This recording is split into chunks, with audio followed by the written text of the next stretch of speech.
Hello there. This episode of the podcast is brought to you by Inca Booch. Inca Booch is a new kind of kombucha combining all the probiotic benefits of other kombuchas with the antioxidant benefits of purple corn infused tea. Purple corn has some of the highest levels of antioxidants in the plant world, and combined with tea to make kombucha makes for a powerhouse of nutrition. Visit incabooch.com to check out their great selection of drinks, including spiceberry and ginger coconut. So for the JRE review today, I will be reviewing this week on my own podcast 1221 with Johnathan Haidt. I think that's how you say his last name, Haidt. His conversation with Joe was very interesting. He's a very smart guy, very well thought out.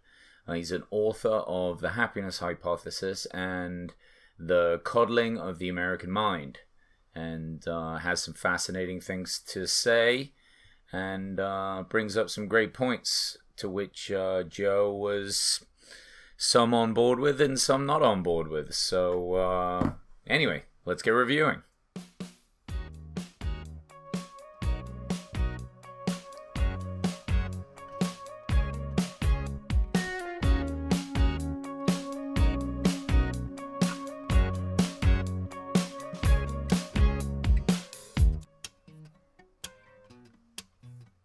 So the first thing that they get into is really interesting, and it's basically part of the dialogue that's been going on for the last few weeks on this podcast, is the fake scientific papers.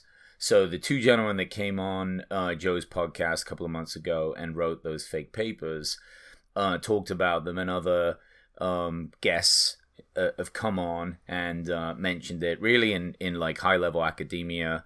That people are talking about those papers. It's raised a lot of awareness in how silly they are. So a bit of background if you're not familiar with it, but I'm sure you are if you're listening to this podcast. It's just that there was some like peer-reviewed papers written that got published, and they were kind of like pandering to the far left liberal kind of ideologies that are working their way into the university. So, for example, one of the studies, and I haven't looked at them, but it's just what I'm hearing on these podcasts, is that there was one about rape culture, but in dog parks. And basically, it was just mockery. They were just making fun of this process and the fact that they could get these published. There was another one where they just took lines from Mein Kampf, and instead of using the word Jew, they used the word man, and that got passed as well. So it's showing that there's like a lot of biased people out there that are passing these papers. Well, what's happened now is the people in charge of this, instead of just being embarrassed and saying, look, we need to change our system because how we did these papers and how we're setting this up is ridiculous, they're actually charging one of the guys involved, because he's connected to a university, with a violation of fabrication of numbers, because he was saying that they checked out 10,000 dogs or something, which obviously was a lie, but the whole thing was a lie, and they're trying to get him on it, which I think is absolutely ridiculous. I mean, you've already been found out to be guilty of not being able to put together proper papers, and your whole system for validating them is a joke, and now you want to go after someone that called you out on it. I don't know. It's going to be interesting to find, what's really going on there. But in this podcast with Johnathan, they get into where this new political thought came from. This kind of like far right, left, progressive sort of lunacy that we're seeing with Antifa and all these nutcases. But anyway, he was saying that it kind of started in the 80s with certain types of ideologies, and they started to come together, and it went much faster in the early 2000s and came to a head in about 2014 as a few ideologies came together, and university leftism went extreme, and he didn't really give a date exactly, but he was saying that it started at, I think he said Yale. There was some case where the students were complaining about something, and they protested, and instead of the university really just knocking it on the head, they said, what do you need? What can we give you to just calm the situation down? Well, that went national, and then there were protests all over, and all of a sudden, it went into that. It just created, they realized they had some power with these ideologies, and then they just went full ball with them. And in certain places, it's picking up speed. And also, by the way, we hear a lot about it. This like progressive thought, and all the universities are out of control, and young kids today are just all thinking this way. And but from what I understand, it's not as it just gets a lot of press. The Midwest universities are not really this way. It's more of an East Coast, West Coast school thing, and it's slightly more isolated than it makes out to. And it's also a small minority. It's mostly just people making a lot of noise. And this is at least how I'm understanding it. So that's calmed me down a little bit anyway. I prefer that. But Johnathan was saying a lot of this comes from the fact that kids have lost free play because they have social media. Excuse me, bit of a cough. They go out to, instead of going out and playing with friends and learning conflict and how to deal with it, they're just on social media where you can be grandstanding and making bold points, and you don't have to back them up. You're anonymous. You can just kind of like cowardly write things down and walk away from it, and get a lot of notice or not. There's extremes online. There's a lot of hate on there, and in the playground that's harder to do because as a little kid, someone might push you over or smack you. So there's consequences, but you don't really get that online. So in a way, these kids aren't prepared for conflict and therefore college. And Johnathan's saying that to Joe that this leads kids to be more anxious and depressed. And it's really just a minority pushing this dialogue, but that's an interesting thing. I mean, he's saying studies are showing that these kids now are more anxious and depressed. He said especially in girls. Ones that are using social media in like mid-school kind of age, because, the girls have aggressive tendencies too, and they're going to bully in their own way, and they do it with kind of social relationships, and that's easy to do online, and that's really sad to hear. It's really sad to hear that, that it's getting harder to get through mid-school. It's been a long time since I was in mid-school, but I'd like to and it was tough, but I'd like to think that, teachers now and school systems and the way that we've learned as time goes on, that we make it better for kids and not worse, because we don't understand the technologies that they're connected to and how to deal with it. I mean, bullying is going to rear its head in all different ways. We have to be careful about it. It's not helpful. So, that's kind of how it is. And a lot of this is just,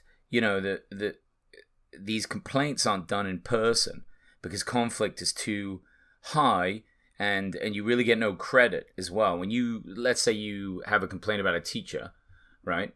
You could go up to the teacher and tell them, even if they are able to fix this complaint, that's it. It's the end of it. But if you complain online, you don't have to deal with the conflict, and if you get a lot of support, you get a lot of credit. So this is kind of how this like social media thing is done. And, in the universities now, a lot of the restrooms have reporting information, which really puts teachers on guard, because they can go in there and complain about something a teacher says. Now, obviously, if teachers are being racist and just out of line, there should be a system for it, and that's good. But also, they shouldn't be completely on their toes, or backpedaling just because they're so afraid all the time. And it comes from this whole idea of microaggressions and what that means, and it's like in a sense racism is not as prevalent as it used to be. Though some people think it is, but it's certainly not as bad as it was in the past. And therefore, what's a new type of thing to get upset about? So now it's microaggressions. We've just kind of moved the line off of center towards an even more sensitive way of being. And there's definitely a balance there somewhere. And, the word is out that racism is prejudice with power. It's given minorities a cloak of invulnerability.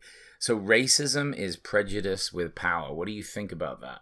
Meaning that you have to be in a state of power, a position of power, quote unquote, like white people, white man, in order to be racist. Well, that's not really true. You just need prejudice. That's a dangerous thing, because it says to people without power that they can be as prejudiced as they want, and it's not racist. That's a scary thing. You should never give somebody free reign like that, because it'll just get totally abused. And it's not really about the truth these days in these arguments. It's about winning. Everything's about winning. You try and really make a point. You could give someone all the data in the world. They don't care. They really just don't care. Talking about not going out and play, there's other things that are, in a sense, making kids soft. And this is something that Johnathan talks about and cites some real studies on it. Peanut allergies are one, and they could be wiped out completely. So if you give people peanut powder, the immune system will develop the ability to I guess digest peanuts without having some sort of anaphylactic shock. And it's that what they've done is people that maybe have heard don't give peanuts to babies or whatever, so they don't do it. And then a lot of these kids grow up with severe peanut allergies. But if you even children that are susceptible to peanut allergies, like their parents had peanut allergies, if you give them peanut powder when they're younger, your body adapts, and you're no longer likely to have that problem. And that's interesting, because it goes the same for going out and play. You want to get dirty, you want to get in the mud. You've got to build your immune system. Your immune system gets stronger by being exposed to these things. You become resilient. You build like your own capacity. And that's another thing. When you're talking about raising kids, Johnathan's saying don't build self-esteem, right? Build capacity, right? The capacity for stress. It's like a buffer system. Like, how much discomfort can you take in that sense and still hold your shit together? That's actually where self-esteem comes from. That's the confidence for life, is you can take on more. I find that fascinating. That's a really interesting way of going about things. I've also heard that you shouldn't ever say to your kid how smart they are, because that can make them lazy. They just think that they're smart. They think they can do it. They won't work hard. Whereas the better thing to do is to say, look how well you did when you practiced and practiced and practiced, and then you knew the answer, or you practiced and practiced and practiced, and you were able to make that shot. And then you're teaching them that the repetition of the practice is actually what makes you good, which is really what it is. I mean, even for smart kids, even for geniuses, they have to do something. They have to learn the process before they can make anything really impressive happen. And I think that's an important point. One thing that Joe brought up kind of against what Johnathan was saying is that he's a little nervous about his daughter staying over at people's houses. He's very selective about parents that they go stay with, which I think is a smart move. And, the idea of her just kind of walking down to the store on her own is really not something that Joe is going to allow. And a lot of it comes from the fear of kidnapping. But Johnathan makes the point that in the US, kidnapping is very rare, incredibly rare statistically, and that can be proven. And it's like something less than like 100 kids a year. And you take almost anything that can happen to a child, and I mean, this would be so low down on the list. And it's not just because parents are overprotective. Yeah, he was saying that statistically, you'd have to stay in a parking lot with the windows down and the doors unlocked with a child in the back for 700,000 years before the child would get kidnapped statistically in the United States. I don't know how he got those numbers, and that seems way too long, but there's something there. The point that he's trying to make is just that it's very unlikely. We don't have to be so overly protective. I mean, obviously as parents you want to be smart, but when they're young, like we used to go out to play, they need to as well, and that's going to build their self-esteem and make them quite a bit stronger. And really that's what we're trying to do with kids, is make them prepared and ready for the world. And if you coddle them too much, they're just not going to be. But anyway, that's it for now. check out that conversation. It's really good. There's some great things in there. If you're thinking of having kids or you got young kids, there's some good information in there to consider. And who knows, maybe you'll change the way that you're raising them in the hopes that you'll make them more confident. So thanks for listening. I really appreciate it. Love you guys. Talk soon.